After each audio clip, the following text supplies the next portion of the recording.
All right, hi. Good evening. Thank you very much for coming to join this final event of this conference. In fact, so this is actually the last class of special intensive course given by the Judge Allan Mackey and Judge Martin Treadwell.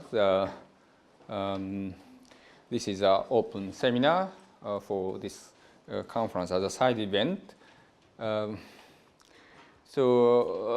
Today's topic is international law, especially refugee law. It's both of them, of course, are professional lawyer. It's a judge, in fact.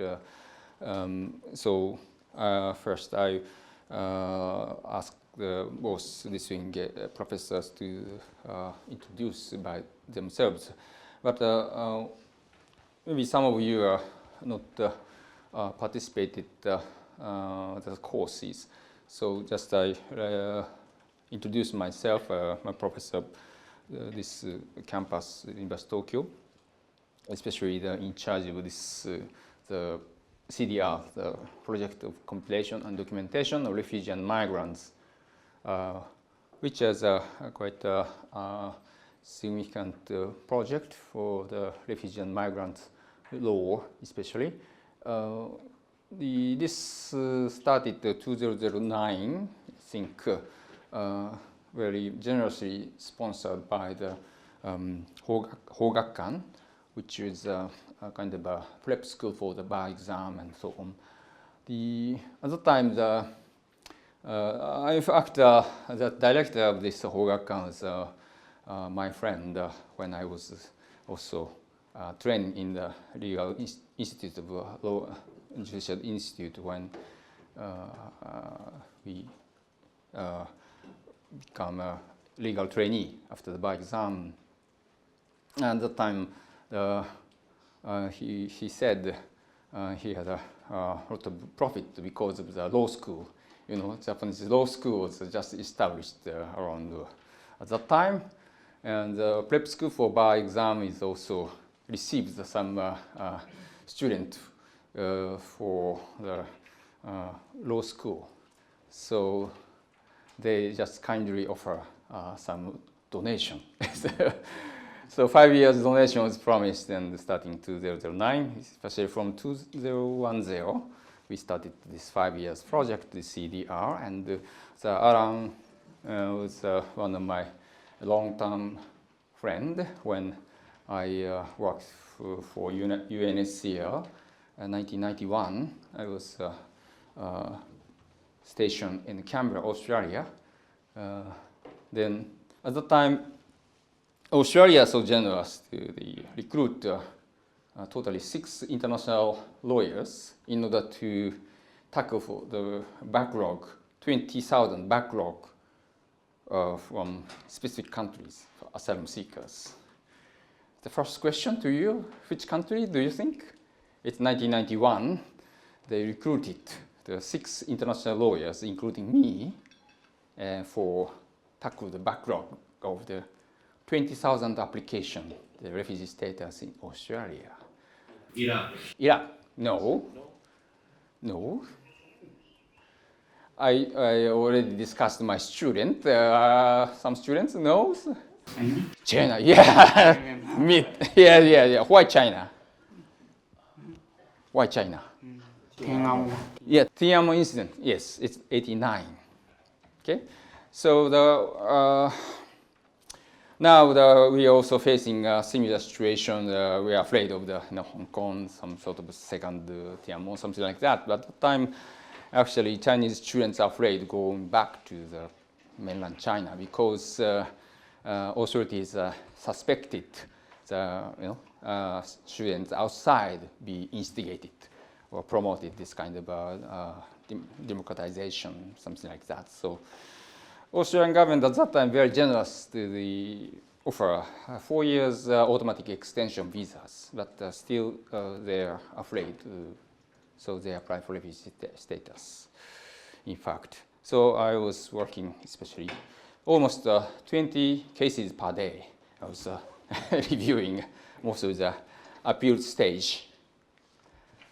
This is quite experiences. At that time also I had a chance to visit Auckland, Australia. That was why I met Allan. Allan was working in a tribunal of New Zealand. New Zealand authorities quite generously offered me 1 seat for their panel. So I was actually amazingly assigned as a position judge of this tribunal, as an international judge, representing UNHCR.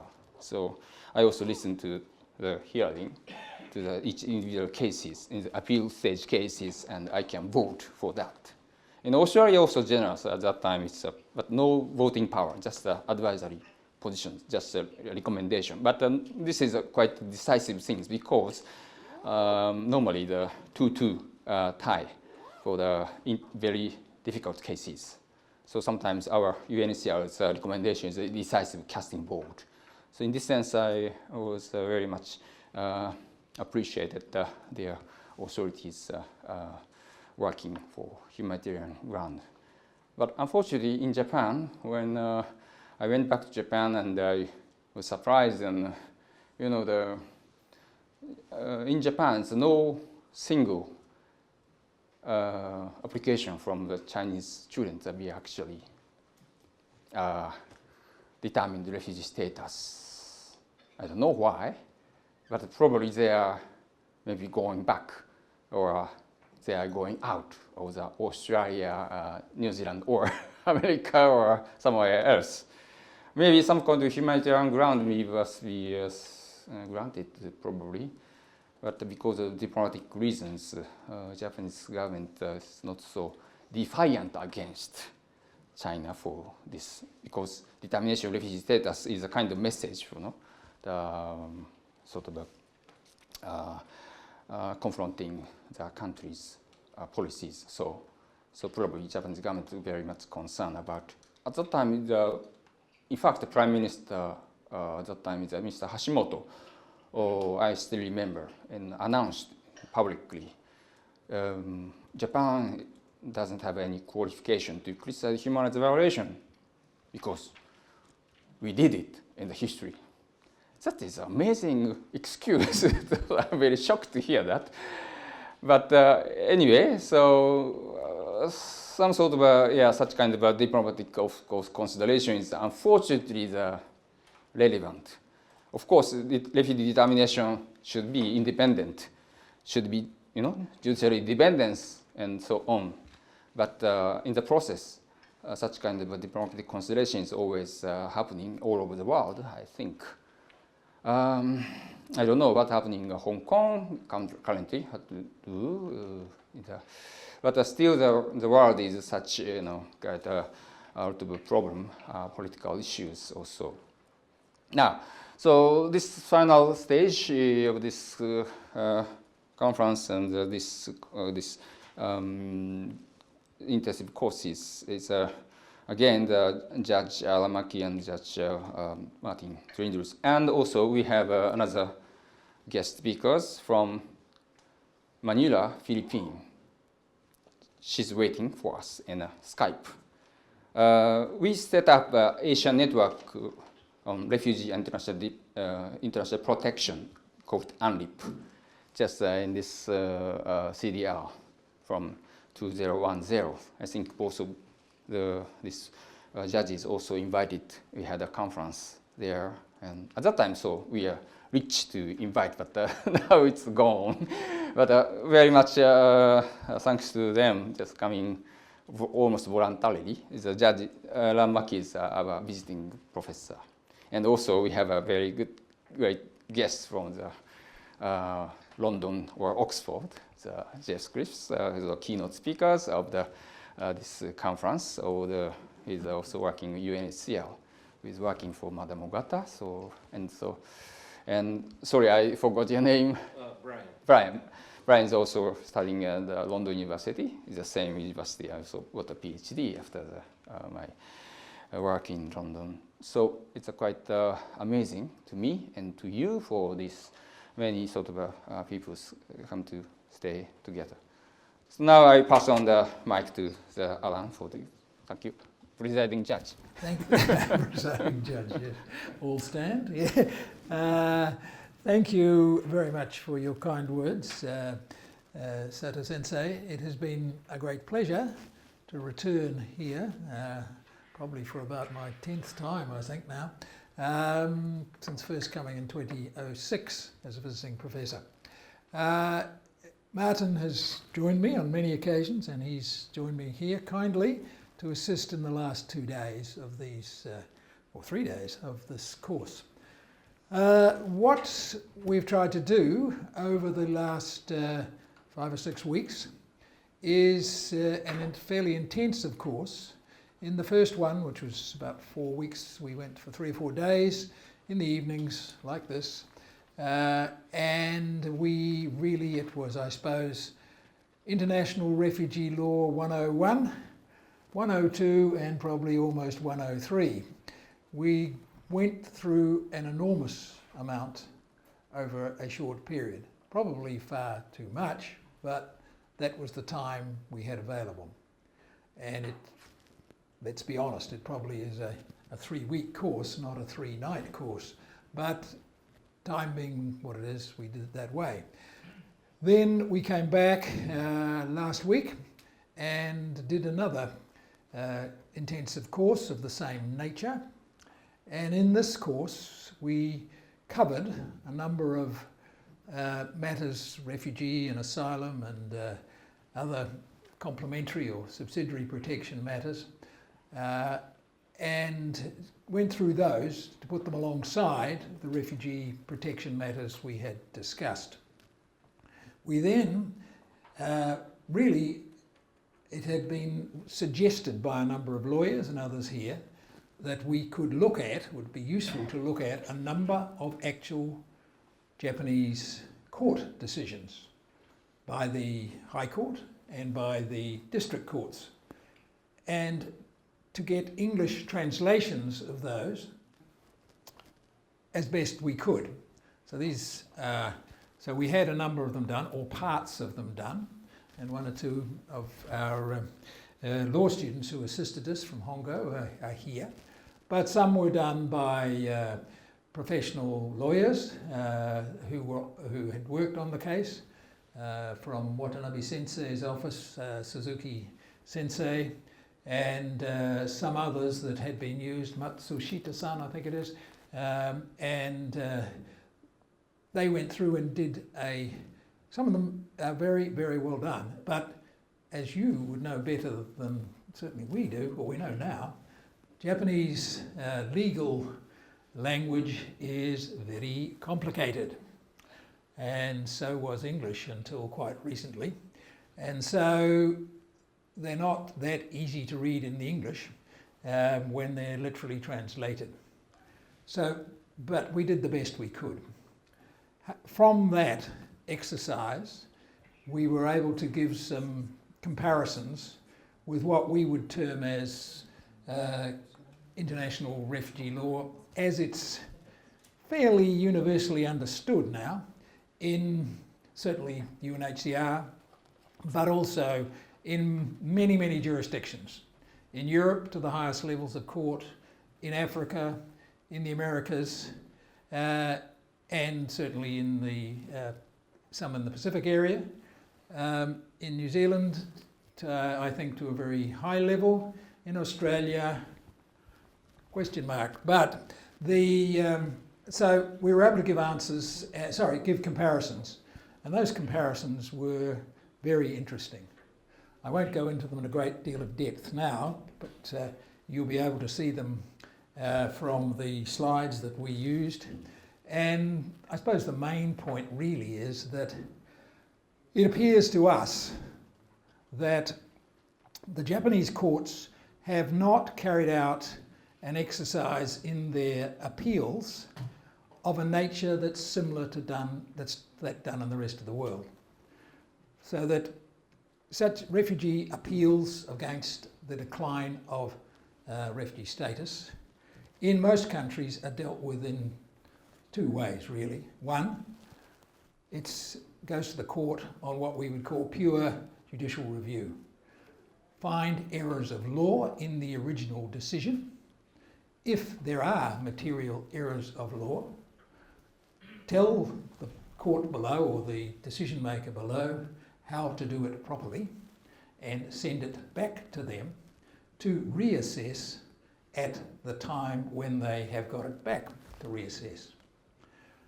Or the other one is to do a completely fresh hearing, de novo as we say, or afresh, of all of the evidence again at the time when the person is before you, the claimant, and to make another decision which can use the evidence from the government decision or the first instance decision, but it's not bound by it. And then make another decision as to whether the person is looking forward prospectively a refugee. In other words, he or she has a well-founded fear, in other words, real chance or real risk of being persecuted on return to their home country for one of the 5 convention reasons, and cannot access protection in their home country, because that's what refugee law is all about, surrogate protection when you cannot get protection in your own home state. So we found that the cases here, the appeals, the court were not using either of the 2 methods or a mix of those 2 methods. They were in fact reviewing, using the evidence that was available when the first instance decision was made.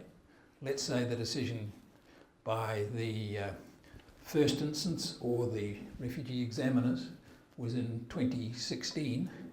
They were using that evidence in 2018, 2019 to assess the case. So, and then they would go through the facts and make their conclusions, sort of fact by fact, and sometimes a summary decision, using definitions of most of the key elements in Article 1A2, which is the one I just read out, called to you, a well-founded fear of being persecuted for reasons of, and only one of the 5 reasons, or several of them. And so they were conducting a retrospective assessment of the case. That is a problem, because refugee status is about confirming a status you already have when you arrive. So you cross the border and you then say, I want to claim status or something like that, and the country, receiving country as we call it, then has a duty to confirm whether you fit in with the terms of the Refugee Convention, Article 1A2, or other parts of Article 1A apply, and to recognise you as a refugee. And as you can see, that is very different to an immigration situation where, quite rightly, every state can make laws to say who can come in and who can stay in their country for various periods of time. And so when they come, like when I came here to be a professor, I had to meet a number of requirements. The Japanese government says I have to get an offer from this university, which I did. I have to have enough money to look after myself when I'm here. I have to have a return ticket. And I have to be a non-criminal who hasn't committed too many offences around the world. And so when I do that and I arrive, the Japanese government gives me a stamp, a chop, and creates a status for me from that point. In other words, I didn't have the status until I was able to arrive here and get the visa confirmed. So you can see it's totally different to an international situation where you are confirming a status that people already have. And unless we are sadly awry or wrong from those decisions we've looked at, and this is purely an academic exercise. This is not a legal exercise, do not get me wrong. We have not had the chance to get full assessments done and to get full certified translations, etc. But it just was concerning. That's why we've raised it and gone through it. So the decisions, therefore, when they deliver them, if, for example, they find that they say, right, the person is a refugee, even using the prescriptions or their interpretations, which are, I have to say, quite different to what happens pretty well everywhere else in the world. If they happen to do that, they are saying in many occasions, on perhaps 2011 facts, one of them, 2014 facts, you are a refugee, and somehow you're still a refugee. Whereas the question is, that may be very good for the person, but that's not the question. The question is, as of now, looking forward, if you return, will you be a refugee? Do you have a well-founded fear of persecution? And therefore, I can confirm your status. And so it's concerning. And it's a challenge. And so that's why we thought of this subject as can it help international refugee law, help Japan with its current challenges. And we see that as the number one challenge, to be honest, and unsurprisingly perhaps. And with that jurisprudence that's been, in other words, what's in those decisions of the courts, there is a number of other flow-on or ripple effects, as we would call them, that flow from it, such as defining what persecution, or being persecuted is the correct term, means and how it's interpreted in Japan. The standard and burden of proof used, and even the nexus, in other words, for reasons of, a different approach is taken. And so you get different results, not only in the interpretation of whether somebody can be recognised as a refugee. So not only you get also the problem of the court decisions not actually starting in the right place or on the right field, as I've said, to look forward and make the decision. So those are sort of primary things that came out of our assessment. So it's been fascinating, really, to do that exercise. And I think it's a challenge, an academic challenge, I suppose, properly to start with here now. And that may be picked up by here, law schools, or we may try and do it some ourselves when we return with fellow judges and others that look at these things on an international basis. So that's my starting point. Is there anything that you want to ask straight up, or shall we go on and do questions after? Well, we have used them and they were available on a, very appropriately, Chatham House rules basis, given our friend here is at Chatham House, that they were used for the exercise. And as you are now a member of the class, yes, that could be done. But do not get me wrong. These are just for an academic exercise. They cannot and will not, as far as I'm concerned, be used for any, or should not be used, because you're studying the subject, you would need to have proper translations done, certified and everything, before you did it, or before we went on to try and publish it in the International Journal of Refugee Law or something like that. So, but because it was put to us by a number of lawyers here particularly, who over the years have been concerned, and in fact we started in 2001 with my friend Mr. Tut, a Rohingya who was here today, and we were just renewing. Sorry, it's just water. Just water. So it was fascinating to meet him again, because we then tried, or I gave evidence in the court here for 2 or 3 days in 2001, and whilst it was highly successful for him, because what happened was the MOJ said, after we'd had all the hearings with about 100 people at the back and press and 6 lawyers on each side and everything, and the judges said, they were about to give their decision, and the MOJ said, oh no, he's a refugee. So no precedent decision. So they did later sue for wrongful imprisonment for 9 months of the poor man. So some of it was in that decision, but nothing. So it's been going for a while, as you can see. But it's a good point for the translation is really issues in Japan, because in Japan it's only Japanese language is official languages. Okay, so unless you will submit in Japanese official language, Japanese authority cannot hear. And unfortunately, convention is English and French, not Japanese. So translation is also the issue.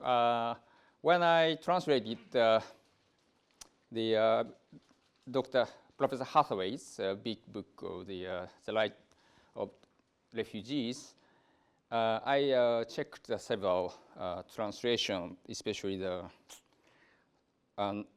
Ministry of Foreign Affairs translated, of course, in Japanese. Ministry of Foreign Affairs are quite wise enough not to declare this is official language, unofficial translation. And I just found several inappropriate sort of, because it's not fitting good for always.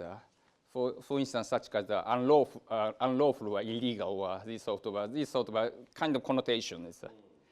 So in such a sense, I just thought maybe if the authorities only refer to Japanese translation, could be misread if they are not referred to the original version or original sort of a kind of a text.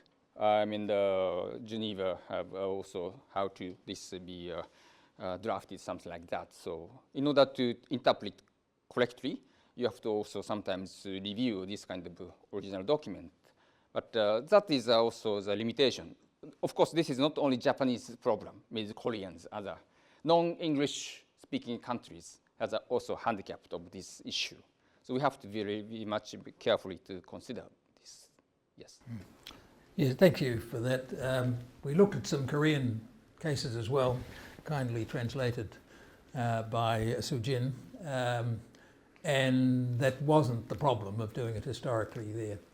They do it as most countries do. Anyway, let's move on. We also have done just to give you a bit of background to us, I've been working in this area now for nearly 30 years, and I had just started when Sato Sensei came to New Zealand in 1991, when we first set up tribunals to hear appeals, independent tribunals, to hear immigration cases, deportation one was there, but what we called removals or deportation cases for non-criminals and refugees. And so, having been on a government working party that looked at immigration in New Zealand in the 80s, which was sadly deficient of much legal basis to it, frankly, we came up with suggestions that this should be done. And for my sins, the government asked me to be the first member.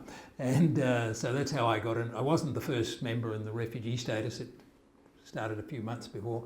But we had 4 members at that time, and we nearly always used to all sit on it, which was quite a luxury. Sato Sensei's right, we had a backlog immediately on starting of about 1,000 Punjabi cases and about 1,000 or 1,500 Chinese Tiananmen students who were Tiananmen Square problems, and so we needed all the help we can get.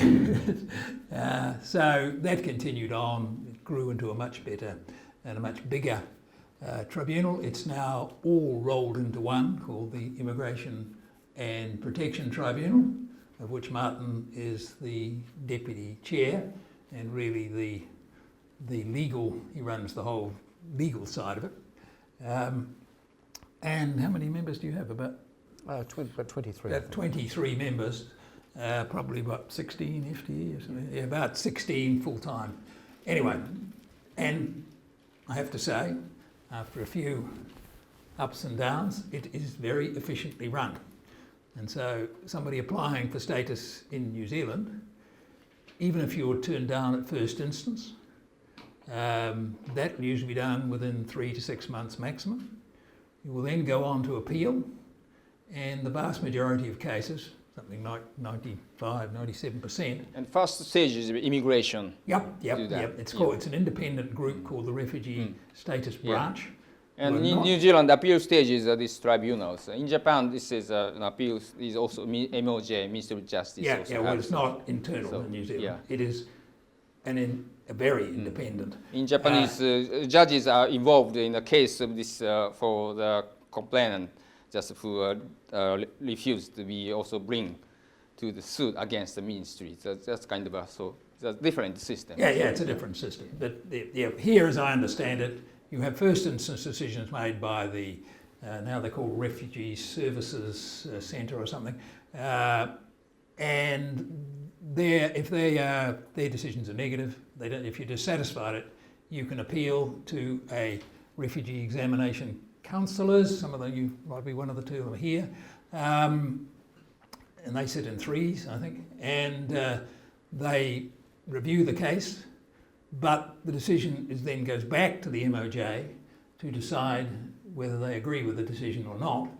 And there have been cases, sadly, where even a majority of the refugee counsellors have said, we want a grant, and they override that and say, no, it's our decision, we're turning you down. Then you have a right of appeal to the courts under your constitution so you go district court, high court, Supreme Court. Anyway, in New Zealand, you go first instance, you go on appeal for a full de novo, a fresh hearing, as we said. Then you can go to the courts on what I said before was pure JR, pure judicial review, error of law only. And you can keep that all the way to the Supreme Court if you want to. So from our background, and in the 90s and 2000s, we were heavily involved in setting up an organisation now called the International Association of Refugee and Migration Judges. IARMJ, it's easy to pronounce. Yes, the president, after I spent about a year drafting a new constitution, just quietly recently said, oh, I know how to pronounce it. Your initials. I said, what? My initials are ARM. And she said, oh, IARMJ. We had an immediate answer there. So anyway, that organisation now has about 600 or 700 members from 70 plus countries. It has 4 chapters, including an Asia Pacific one. The president is on my left. And we have European, Americas, and an African chapter, all very active. How many Japanese? There are some associate members, like Sato Sensei. Yeah, professors are only associate members, not full members. You've full got to be members a full only judge or judges. you can't vote. How many Koreans? Koreans? No? We had 1 or 2. Sadly, one of them was on the council board. Judge Ha. And Judge Ha is still a member. And we had one who...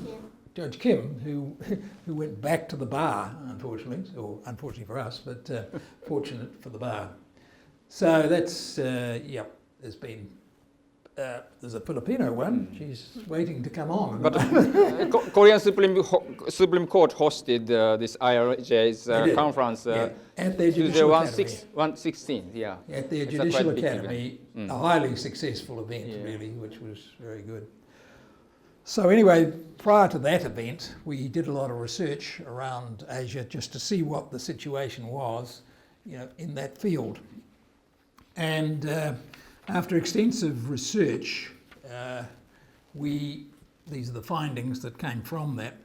We found the best protection and migration outcomes in Asia, as elsewhere, will follow from adopting international human rights approach, as we call it, to refugee and protection law and practices, coupled with sound, humane domestic migration and deportation laws. This, we found, wouldn't unduly compromise the underlying principles that most Asian countries have of non-interference with internal affairs. In fact, that's exactly the same as my country. State sovereignty is actually strengthened by state compliance, if you think about it, with international human rights law and following the principles of the Vienna Convention on the Law of Treaties itself. Because if you follow them, and it's done in a uniform way, particularly in this sort of area, if you want to move people back to where they came from, well, it's very helpful to have done it right in the first place. So we found that the best process to do it was one that, as I said, followed international, now fairly well established as customary international law, and process was greatly enhanced by the assessment of claims, even those that are, because nearly every case is related to migration issues as well, because you're crossing a border, and addressed in what we call a one-stop process. Firstly, step one, check to see whether they are to be confirmed as refugees, what we call RSD is the terminology used. Then move on if there's any other form of complementary protection, which really means not sending people back, to use the French word refuge, to not send them back to where they came from. So you don't send them back. That's the basic protection. With the Refugee Convention, you get a bundle of other rights as well. And so then go on and do complementary protection under the Convention Against Torture, or particularly Articles 6 and 7 of the ICCPR. And then if you have good domestic laws... ICCPR are international covenants of the civil and political rights. Yes, that's right, sorry. Then go on and look at any domestic humanitarian situations, which should be done on domestic law, not international law. So the first two are very much international law, confirming a status, and the third is domestic law at the privilege of each state that I talked about before. Well, for the reference, all these convention treaties are also, Japan is a signatory country, right? Yeah, that's quite right. And to carry out this type of process in the reality of modern migration, and as you know, so much people movement these days, requires much training and professional development. It must involve first instance decision makers who should not be border officers or immigration officers, because you can see an immediate conflict of interest. As we term it, the keep 'em out department and the let 'em in department, putting it simply. Then it needs, and this is something I think Japan could really benefit from, is a truly independent tribunal of experts, because particularly countries like here, you don't get that many getting to the court. Therefore, it would be so much better if you trained a few specialists, particularly when you've got, as I understand it, 15, 20,000 cases in backlog that you need to deal with. But that should be a quasi-judicial, in other words, fully independent body, also well trained, using international refugee law and procedures and any other relevant domestic procedural things, not legal matters. The law in refugee word is in the convention itself. That's why you sign it. That's what Article 1A and the others have in them, and the rights that come with it. Again, the point is, fortunately, there are no provisions regarding the refugee determination system procedures. Just there's a definition of the refugees, but no such a sort of a process of the determination. He just suggested maybe independent, or in Japan, there's a Ministry of Justice as an authority. So in this sense, each country has their own system. So in this sense, it's some kind of discrepancies regarding this also, the even interpretation and something like that. So that is also the point. Japan is, as I said, the authorities belong to the Minister of Justice, but as the same as any determination by the authority can be challenged by anyone who are, unhappy. So in this way, this is general challenge against the Japanese authorities. It's not specifically this for the refugee determination system itself. This is already outside of the convention. So that is also the problem for Japan in comparison with New Zealand. New Zealand, as I said, is already, the judiciary is in their process for determination. So in this sense, kind of some difference, I think, between the two countries. Yes, there is, but it's complex, but we won't go into. But basically, if you wanted to work well, experience shows, and this is what the Judges Association has found, if you comply fairly closely with what is now international customary, international law, you get the right answer. If you don't use that, in other words, if you try and bring legal interpretations into your domestic rules, you will get problems because you're not doing it consistent with the terms of the convention itself. Fine, have your own procedures, that's the way it's meant to be done, but do not try and reinvent the law. And that does happen in some countries, it's not just here, certainly the Australians have got a bad disease of that, and there are others that have the same problem for other reasons. But of course, this international consensus of the SIC standard, this convention is purely interpreted independently. That means not considering a diplomatic interest. Diplomatic interests outside of this scope. So in this sense, purely just as declaratory, based on the purport of the convention. So as I suggested at the beginning, just any sort of a diplomatic consideration should not be in the process, but sometimes as a practice sometimes happening. That is a case, that's a point. Yeah. Okay, and as I said, we looked at all the Asian countries and did quite an in-depth study. We found that there were serious procedural and difficulties through the lack of international law principles being applied.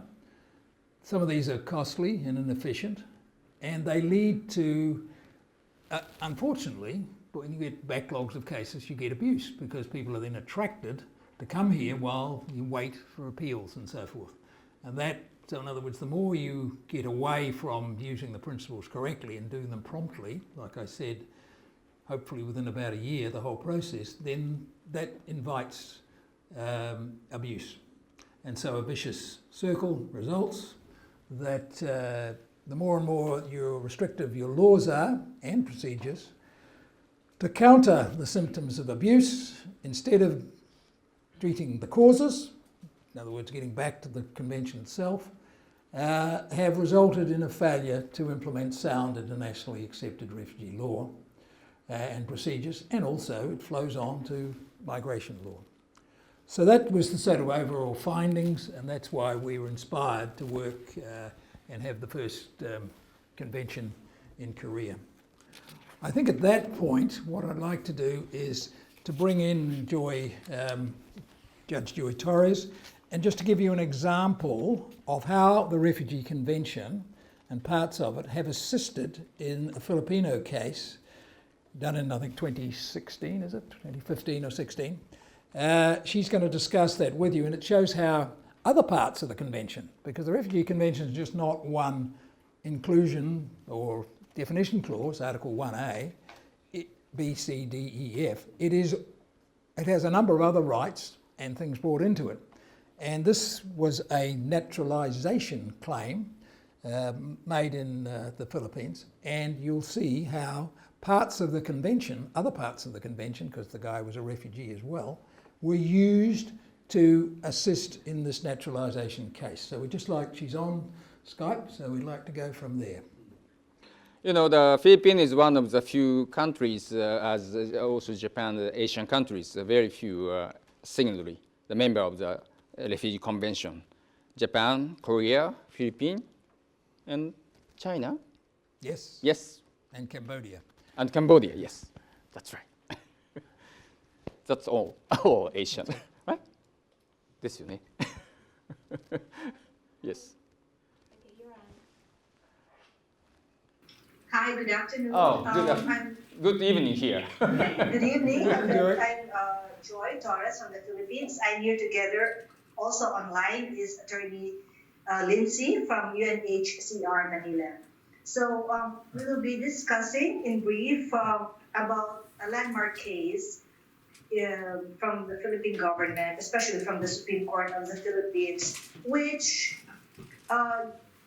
gave a liberal application of our naturalization law, domestic naturalization law, in order to accommodate a refugee who wanted to become a naturalized Filipino. I understand that you have been already furnished a copy of the case, at least a summary of the case. So just briefly, Kamran Karbasi is an Iranian, and for 20 years he lived with his, of course he grew up in Tehran with his other siblings. His father is a doctor. His mother is a school teacher. He has a brother, Ali Reza, who was then also studying in the Philippines. Now, during the time of the Iranian war, when the Shah of Iran was then exiled from Iran, and the siblings, the brothers, Ali Reza and Kamran Karbasi, decided to leave Iran, and they took the route via Pakistan. And so when they traveled to Pakistan, they stayed in Pakistan for quite a while. But then they traveled also by land, just by camel. They got separated. The brothers got separated, and Kamran, the petitioner here, stayed for quite a while in Pakistan until he had then applied for. He wanted to join his brother, who was now relocated in the Philippines. Since he had no documents then, he resorted to be able to get a passport to travel. He had a fake passport. So when he reached the Philippines, he then submitted himself to the UNHCR Manila and wanted to seek asylum as a refugee. So, before that, when he was in Pakistan, while they wanted to already submit themselves to the UNHCR, but then there was a little problem because at the time, Pakistan then was an adjacent state to that of Iran, so they had difficulty. It took a while for UNHCR to process. So then they decided to instead move to the Philippines. Since his brother had already relocated to the Philippines, he wanted to join his brother. But the only way he could do that, since he had no travel documents, was to acquire a fake passport. So when he arrived in Manila, he submitted himself to the UNHCR Manila and applied for asylum as a refugee. He was subsequently recognized as a refugee, and he stayed for quite a while in Manila and moved down south to southern Philippines. And then from there, he also took some short courses, just to be brief about it. And he moved to another place in the Philippines to take additional courses, also vocational courses until he had then decided to resettle in Zamboanga in Mindanao, where he married a Filipina, and he also, upon his marriage, they had 2 children, and he also converted from to the Catholic religion, which was the religion of his wife. He finally settled in Zamboanga, where he set up an electronics repair shop. After some years, he decided, since he had already a family, he was happily settled, he applied for naturalization. So when he applied for naturalization before the Regional Trial Court of Antipolo, he was granted. His petition was granted. Then the Office of the Solicitor General for the Republic of the Philippines appealed the decision to the Court of Appeals. If you will see, this is usually in a naturalization case, which is a special proceeding case in the Philippines. The state would have to take an active part as an oppositor for any petition for naturalization. So what happened was that the state then, the Republic of the Philippines, took the decision granting his petition for naturalization on appeal before the Court of Appeals. Before the Court of Appeals, it was the decision of the Regional Trial Court which granted the petition for naturalization was affirmed. And so the Republic, again to the Office of the Solicitor General, appealed the case to the Supreme Court. In the course of this, and the Supreme Court eventually also affirmed the decision granting the petition for naturalization. But in the course of its decision, it explained both the arguments of the Republic and also the arguments in favor of the petitioner. In this case, the Republic of the Philippines, the Office of the Solicitor General, focused on 3 main arguments, questioning the qualifications of Kamran Carbasi in terms of our local law on naturalization. It focused on 3 arguments, which is 1, on his moral character, number 2, on his lucrative income, and number 3, on the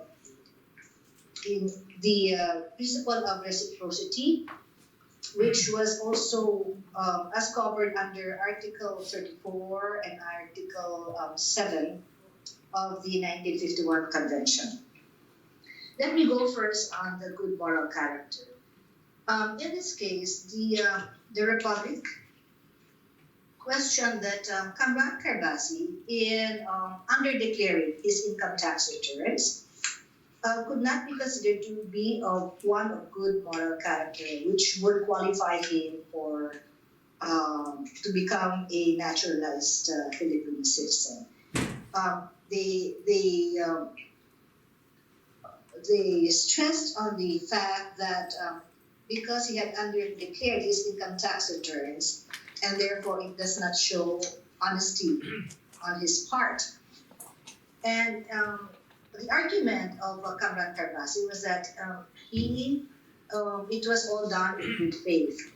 And in fact, he had no intention to falsify or to deceive the government or to misrepresent his income tax returns. As a matter, because he said that what he believed, since he was dutifully paying his taxes, there was no need to declare what he had that was already being already withdrawn. I mean, deducted from him already, no?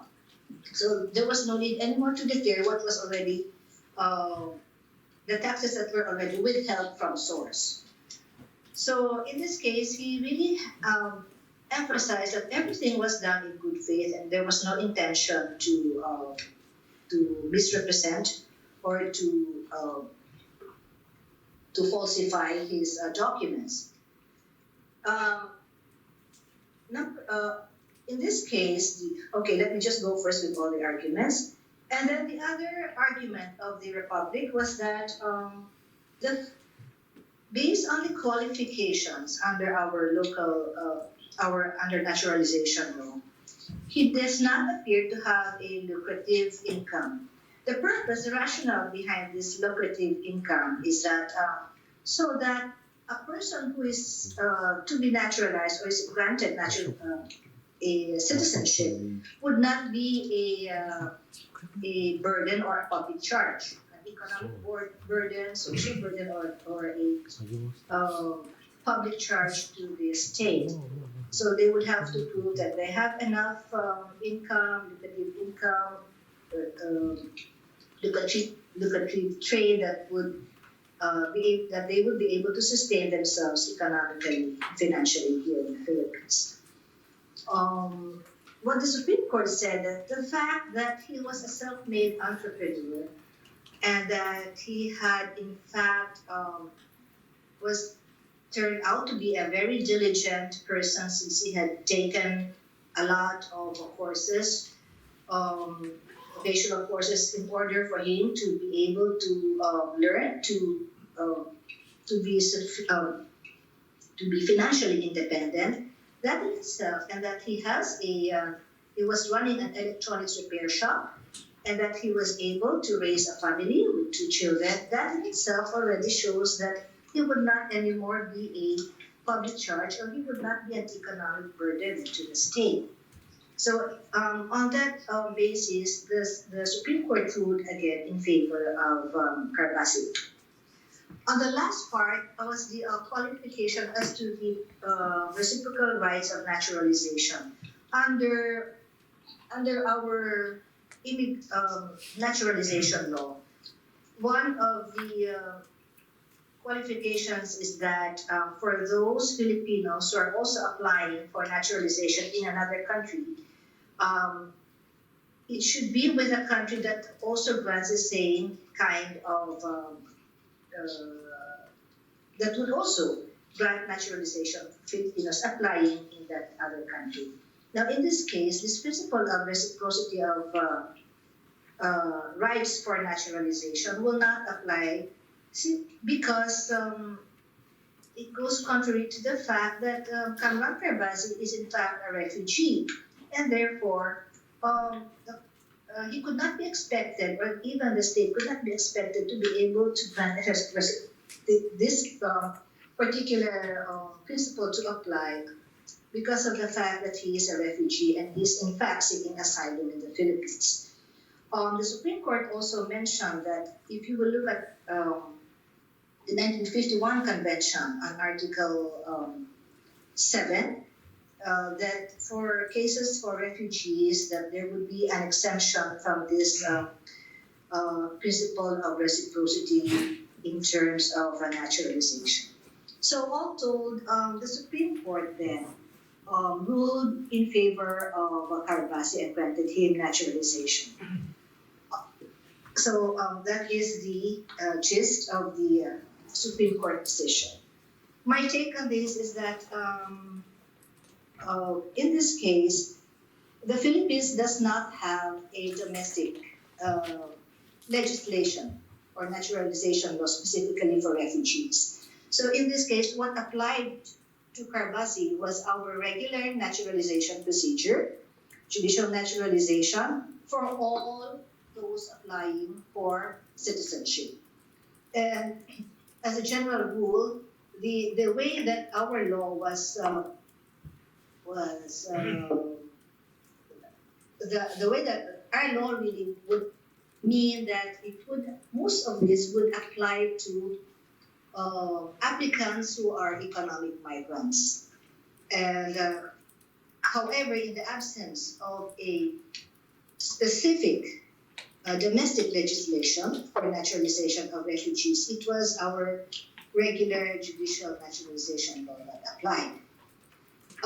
If there would be a strict interpretation of all the qualifications and disqualifications as provided in our judicial naturalization procedure, it would appear that Kamran Perbasi, the petitioner here, would not qualify But given his special circumstances as a refugee, this, and in the absence of a specific domestic legislation for naturalization of refugees, the Supreme Court then applied a more liberalized approach in order to be able to grant the petition for naturalization of Kamran Karbasi. So this is actually a landmark case, and it has set the tone for the Philippines as a model of best practices that somehow, even in the absence of a domestic legal framework for refugees, it has been able to,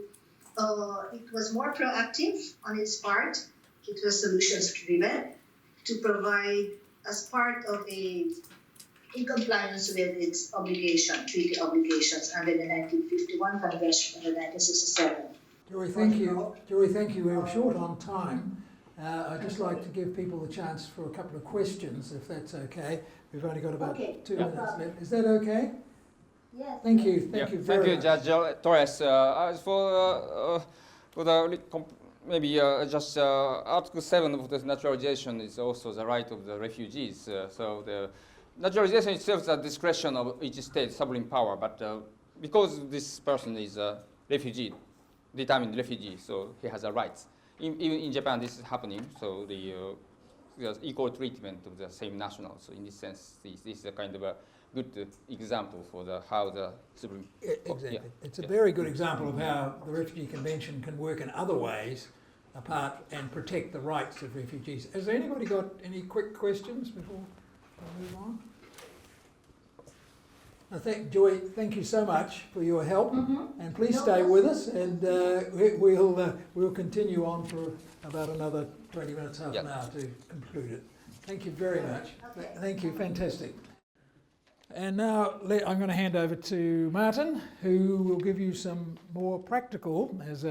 I'm a retired judge, he's a still hard-working one, so I'll leave him to give you some more practical comments. Allan talked earlier about the need for all signatory countries to have regard to international law. We just wanted to flag a few other reasons why we think that this is the path Japan needs to adopt. But the first thing is we have all signed the same convention. I cannot think of any reason why it should not be applied in the same way by all the countries that apply it. And consistency prevents forum shopping. There are countries in this corner of the world which are reasonably generous. There are other countries which are remarkably restrictive. It is not difficult to see that the former country is going to carry a greater share of the responsibility for caring for refugees because the degree to which refugees are welcomed becomes well known very quickly.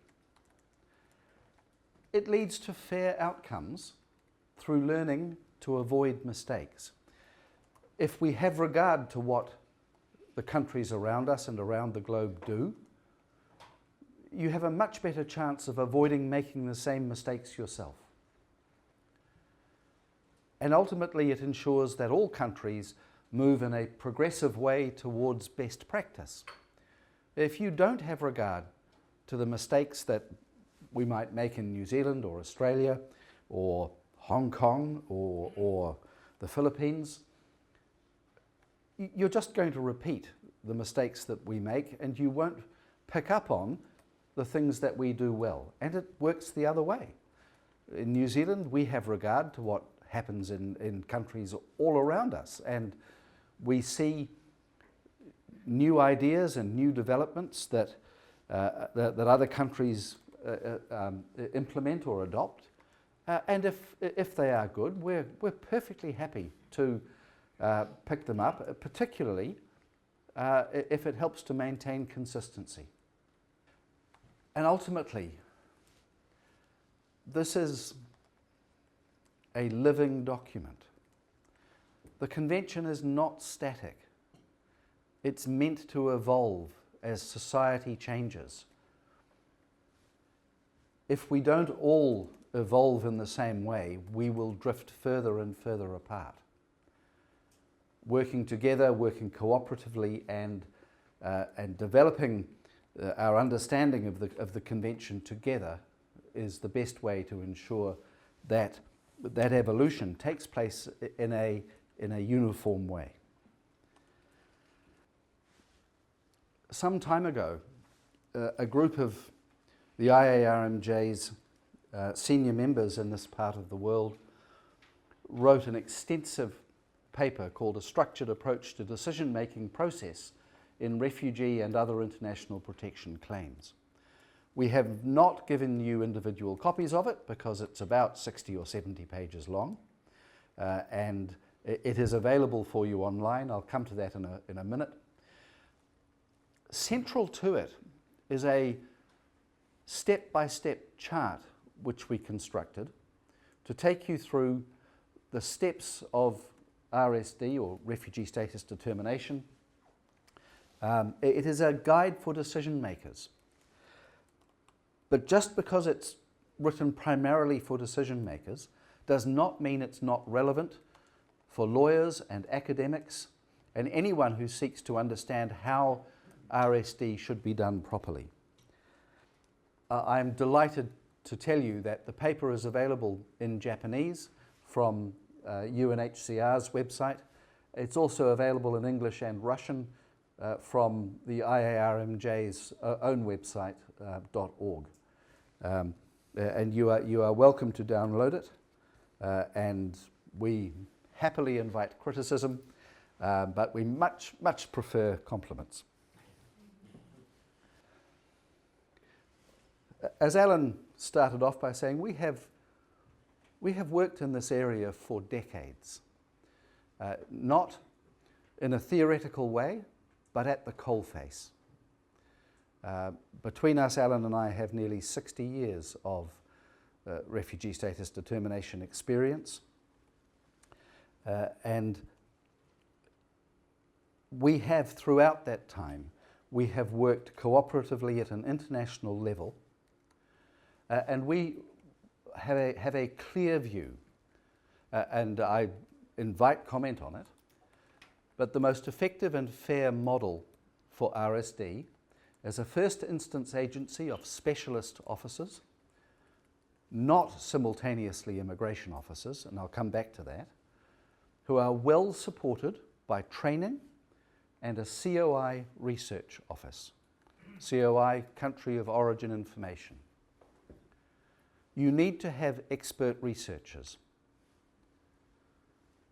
Second, you need an independent appeals tribunal or court of specialist members or judges who hear appeals afresh. Third, there needs to be a right of appeal on point of law only to the superior courts.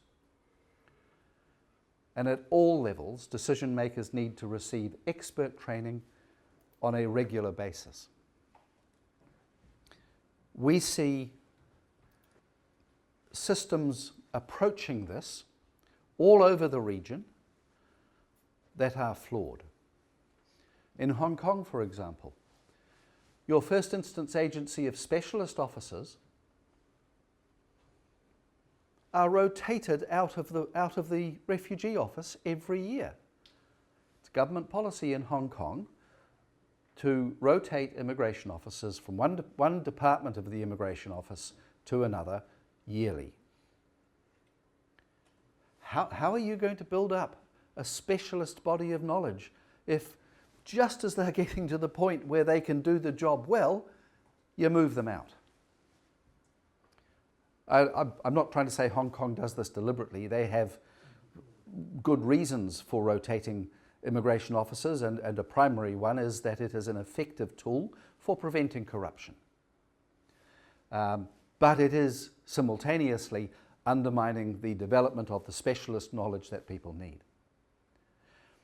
Why does the Independent Appeals Tribunal need to hear things de novo?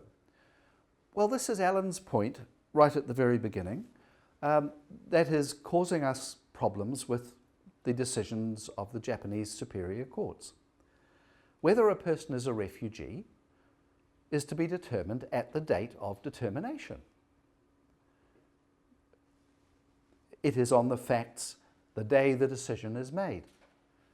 So an appeals court that is hearing a claim on the merits needs to be able to do so today, not when the immigration officer made the decision 2 years ago. A lot has happened. They say a week is a long time in politics. I think if somebody waits 2 years for their appeal hearing, a great deal is very likely to have changed. And people who weren't refugees before may now be, and people who were, maybe now they're not. So, hearing appeals de novo is the only solution to that. And lastly, you need to build your system from the ground up.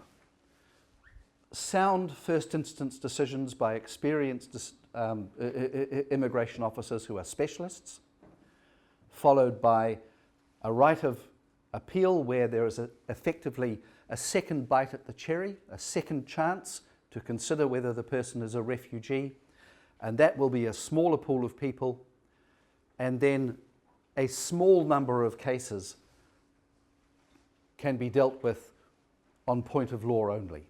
And you build a solid pyramid. Far too many countries, and Australia is a very good example, the pyramid is inverted. Every case that is declined ends up being appealed to the federal court and then the High Court. And the courts are clogged with endless refugee appeals. To have your senior judges who are being paid $500,000 a year and more in salary, just clogged with refugee cases, is neither sensible nor is it principled. The expert training on a regular basis. I am quite sure that part of the problem for Japan in developing judges who have got a sound knowledge of refugee law is a combination of the fact that almost all refugee claims are in Tokyo. All district court level Japanese judges are rotated every couple of years. So you might be sitting in Tokyo and doing refugee cases. You might start to learn something of the international law approach. 12 months later, you're sitting in Sapporo or Osaka or somewhere, and very likely you will never sit in Tokyo again. And there is a policy that I don't know the reason for it, and it doesn't matter. I'm sure there are sound reasons, but it's not enabling judges to develop any long-term understanding of this highly specialist area of law. Japan is experiencing, as we all have, subsequent claims. I call them subsequent instead of second claims because there are also third claims and fourth claims, and this is a problem. Strong procedural regulations are needed to provide for the right to bring a second or subsequent claim in limited circumstances. Refugee systems are fragile and precious. The convention is fragile and precious.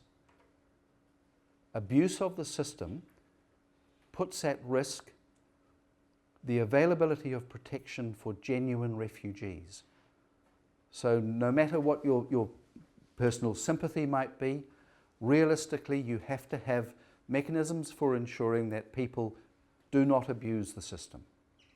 And given that second or subsequent claims are a potential vehicle for abusing the system in order to stay on in the country, you need to control it by allowing it in limited circumstances.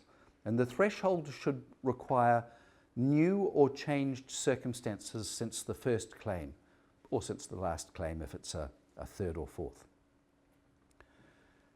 And if no changed circumstances exist, the claim can be dismissed quickly. But if they exist, the claim needs to be heard. And in this way, you can maintain at least a degree of control over potential abuse of the system.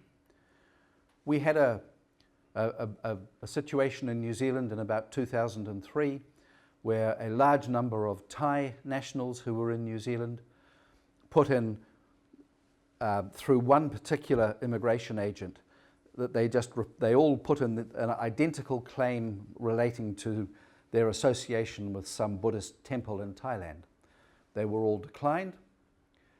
Instantly, they all filed the same claim again. And when that was declined, they filed the same claim again. And some of them got up to 5 or 6 claims like this. It was nothing more nor less than an abuse of the system. And we had to take a number of tribunal members out of the system and set up a project to deal with these and get rid of them quickly so that the integrity of the system was not threatened. You will get those attempts to abuse the system, but that's not a reason for not listening seriously to second claims, because they might well be true. Particularly surplus claims where something has happened in the home country since the first claim. It is possible to deal with the question of whether there are new or changed circumstances on the papers. You can require the person to put in an application to have a second or subsequent claim dealt with, and the application can assert what the changed circumstances are. That can be done on the papers, but there does need to be a right of appeal from that decision. Manifestly unfounded claims. Allan and I talked about this topic at some length and with some hesitation, because the last thing we want to do is to give any impression that the approach of determining some claims to be manifestly unfounded is in any way an opportunity for overzealous officials to dispose of meritorious claims in a quick and cynical way. We do not intend that. You can have procedural regulations to enable the state to deal quickly with manifestly unfounded claims. And you should do, because a manifestly unfounded claim is one that cannot possibly succeed. You don't need to test credibility. If the person, you just assume. Let's assume that what the person is saying is true. They cannot be a refugee. A very simple example would be, the person says that from home country A, they're at risk of being persecuted, but they acknowledge they also have citizenship of another country, country B. And it's quite clear they could access protection in that country. And the Convention does not provide for surrogate protection when the person can actually avail themselves of protection in another country. And it would be a manifestly unfounded claim, because no matter how much at risk of persecution in country A the person is, they have another solution. But you can't just leap into this, because you might be wrong. You might think that it's manifestly unfounded, but in fact, always you have to give people the opportunity to comment on potentially adverse information. So you need to give an opportunity, on the papers if need be, for the claimant to convince you that it's not manifestly unfounded. If after getting that explanation and genuinely and meaningfully considering it, you are still satisfied that it's manifestly unfounded, you can then proceed to deal with it on the papers. But a right of appeal must remain, and as I said at the beginning, careful attention needs to be given to this jurisdiction so that it is not abused by overzealous decision makers who themselves are probably under pressure to get cases through and dealt with. It's not meant to be an easy way to dispose of cases. It's meant to be a safeguard to ensure that something that oughtn't to take up time doesn't. We come to Japan's next problem, and it's a problem that we have all experienced at one point or another: backlogs. Dysfunctional systems lead to abuse. If you don't deal with claims quickly, what happens? Pretty soon people start thinking, well, if I put in a refugee claim, I'll get a work visa for another 6 months. Backlogs can literally take years to process. They're undesirable for the genuine claimant who is caught up in a situation not of his or her making, who is forced to wait for years for an outcome. And it's not beneficial for the state. The state system comes at risk of abuse from specious claims designed to buy extra time.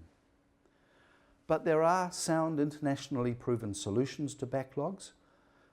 They will require careful, insightful handling, but they do address the problem and can return the incoming claims to what we call flow.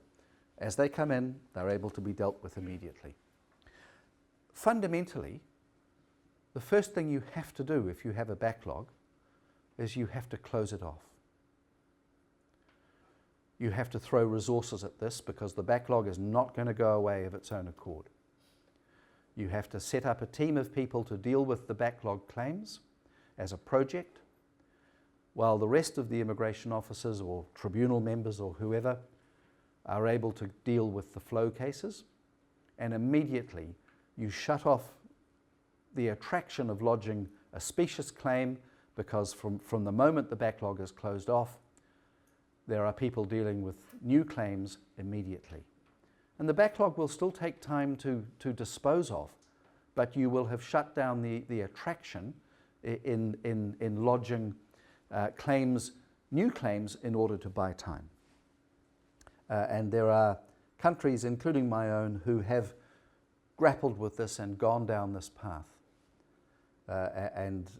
My tribunal has twice in the last 20 years developed a backlog that it has dealt with in this way. To finish this, Allan and I just wanted to throw in the air some questions for you. Because if we don't, you're all going to sit there saying, oh, what can I ask them? So here are some questions you can throw at us. And some of these are ones that we want you to ask us because we want to talk about the solutions. And others are questions that arose during the course that Allan and I have nearly finished teaching, which were either problems that concerned you, or they were problems that arose from a number of the Japanese Superior Court decisions. How to assess the fact that a claim is made at the last minute. Martin Treadwell arrives in Japan from New Zealand in 2001 on a 6-month work visa, and at the end of the 6 months he goes underground and he works illegally as a ski instructor in Sapporo until in 2018 he's caught by a ruthless immigration officer and dragged to a detention facility, and the plane is on the runway with the engines ticking over, and he says, I want to claim refugee status. That's what we mean by a claim being made at the last minute. Second, how to assess credibility. Let me tell you, I am African. Put your hand up if you believe me. We'll come back to that in a minute. What weight do we give to a claimant's return to the home country? This can happen in two ways. While Martin Treadwell is waiting for his claim to be dealt with, he pops back to New Zealand for a few weeks before coming back to Japan and the issue that arises for you is, well, if it's safe for him to go back for a few weeks, what's the problem? It can also happen after you've granted him refugee status. And New Zealand has seen many cases of, particularly Iranians, because they're great business people, who get refugee status in New Zealand and a year later they're popping back to Tehran to do some business. What weight should we give to a claimant like Martin Treadwell, who's gone to the New Zealand embassy in Tokyo last week and had his passport renewed?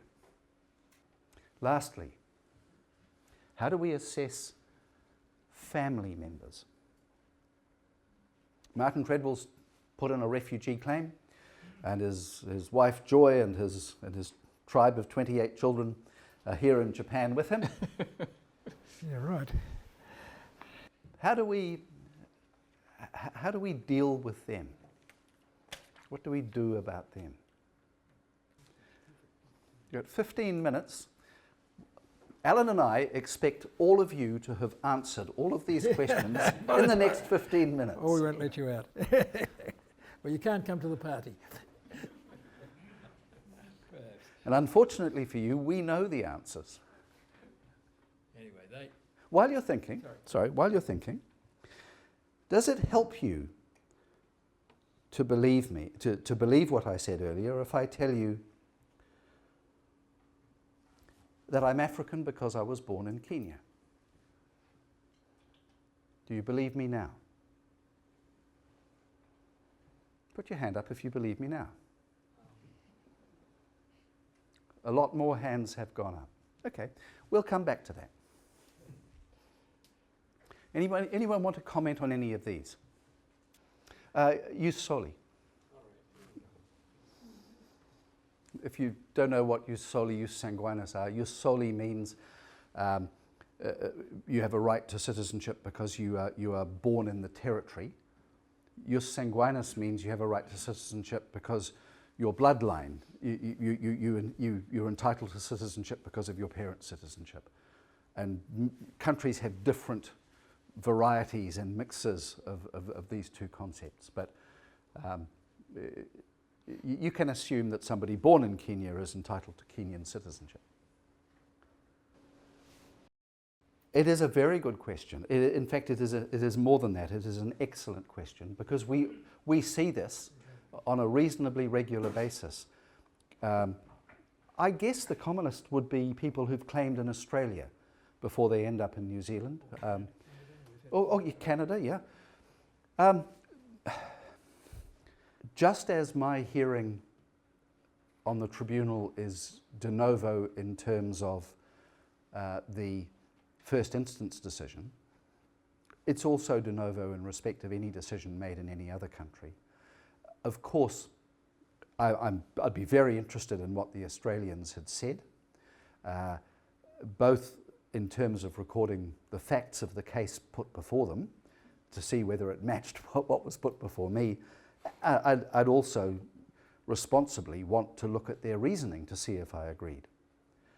I have emphatically departed from cases declined in Australia in the past. I granted a Vietnamese man who spent 20 years in one of the harshest camps in Vietnam for political prisoners after the Americans had pulled out in the 70s, before being released. No, in fact, he wasn't released, he escaped. He then lived underground on the black market in Ho Chi Minh City for a long time and had a de facto wife and children. The Australians declined him for reasons that I considered were superficial. The name on his passport was too close to his real name, on his fake passport to get out, was too close to his real name. There was no analysis of how diacritics change words, the pronunciation and the meaning of words in Vietnamese, which would have made a profound difference that the European mind may not have grappled with. It's Allan and I together granted refugee status to a man who had been granted in Canada and then I think excluded and deported back to Sri Lanka for petty crime, the sort of things that stupid young men get up to, and nothing particularly. I think one stage he'd pulled a knife on somebody, but he'd never used it. And he'd never had a sentence that we would regard as constituting a serious non-political crime. So we granted him. Yeah, it is an interesting point, and it is nice to get somebody else's look at a case before it's come to you. A few English cases have come our way. Often there have been identity changes in between. Quite a few Somali cases of that kind. Any other questions? We're all getting tired. Well, any further thoughts on whether I'm a Kenyan? How many of you think are satisfied that I am? Why? If I'm a Kenyan citizen, why am I not African? What if I tell you now that I'm lying and I wasn't born in Kenya? Do you believe me now? Do you believe me that I was lying?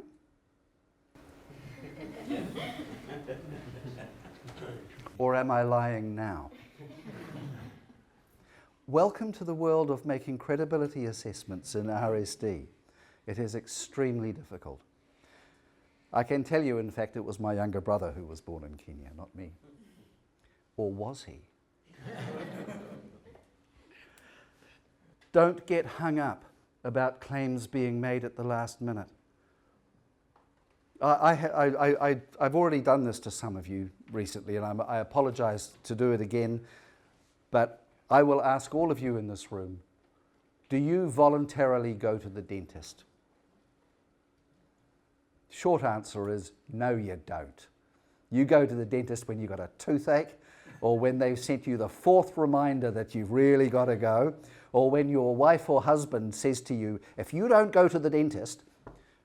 We don't do things that are unpleasant or stressful or challenging very easily. It's not human nature. And applying for refugee status is terribly stressful. It's a horrific thing to have to do. Many people will put it off until they are caught, and they absolutely have to apply. Please don't, if any of you here are decision makers, don't rely on a last-minute application as something that attacks the person's credibility. I've already made it impossible for you now to know what to do about credibility generally. What about the claimant's return to the home country? Exactly. There are multiple issues that come into play. One of which is, nobody says being persecuted has to happen the instant you arrive back in your home country. Nor does it have to be a certainty. And Japan, please listen to this. It does not have to be beyond reasonable doubt. Internationally around the world, it is enough if there is a real chance or a real risk of it happening. So, given that we're saying it doesn't have to be a certainty, there are occasions when people who are genuine refugees decide that they need to take the risk. I would do it if my mother was dying. I might do it because I can slip across the border on a false document or with a bribe, and be realistic, folks. 80% of the world, officials take bribes. Might be able to slip across the border, do whatever I need to do, and get out again. It does not mean that my claim was not truthful. I think I told you an example the other day. Many years ago, I was able to visit in Tanzania, and we went to the camps on the border, on the Lake Tanganyika, and there were many Burundians coming in at the time. And I said, oh, you've got a lot more of them coming. No, they come here for the weekends and go back to Burundi to fight during the week. Are they refugees or are they not refugees? Very good question. Anyway, good enough, this is all UNHCR officers. They said, well, when they arrive, we're assessing their future risk. Their future risk, if they could go back, they could get shot. Yeah. It all comes down to whether it's a real chance. So it was a fascinating example to me. Yeah, it's a very good example because there may be compelling reasons to take the risk. Indeed, and the fragility of the system is exposed. We had many of the lovely Iranians who came to New Zealand who just started going back to Iran, not just yearly but nearly monthly, who ended up having their refugee claims refugee status cancelled because it just became patently clear. Just a word to add to it though, if you're going to cancel someone's refugee status because you've discovered something like them returning to their country, you have to give them a hearing because you have to assess two things. You have to assess whether their first claim was for some reason false or made up. But secondly, you also have to assess whether there is any other reason why they are a refugee today. And it's very easy to get cynical about these things, especially if, as we had in New Zealand, there's something of a wave of it and the media start to talk about it. Sorry, 5 minutes. 5 minutes? Yeah. What weight to give to a claimant's visit to their embassy? Before poor Mr. Khashoggi, I was quite firm about this. Nobody is at risk going to an embassy. Most embassy officials in embassies around the world are not particularly interested in whether people have claimed asylum. Yes, it varies from country to country, and some countries are more stringent than others. I recall the Cameroon got very upset about people claiming refugee status in England, and they used to threaten that failed asylum seekers sent back to the Cameroon would be arrested at the airport and given a good thrashing and so forth. And I might be a little concerned about visits to their embassy if it was going to expose a claim to refugee status. But for the most part, it's not that significant an issue. Dress it. It is not something I suggest that you should seize on as proof that they're not at risk.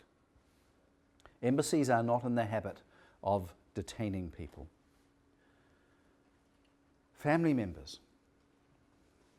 My wife and our 28 children. Every single one of them needs to have their own refugee claim. Do not, as New Zealand mistakenly did early on, do not lump them all in as hangers-on to the husband's refugee claim. If you don't give them equal consideration, and remember, refugee status is personal, if you don't give them equal consideration, you will miss the serious and important refugee claims for women and children.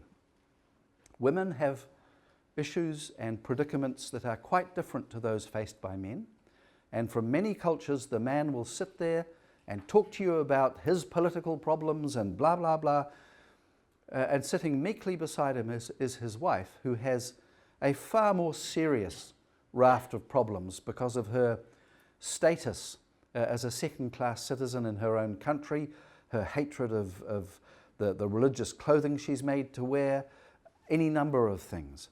If you don't listen to her claim independently and give it full consideration, you will miss genuine refugees. And children are exposed to things like female genital mutilation. And somebody rightly pointed out the other day, circumcision. These are things that parents might use to try to get refugee status for themselves. Oh, don't send me back because my daughter will have to have FGM. Well, actually, let's hear her claim about her having FGM. Big family, many claims.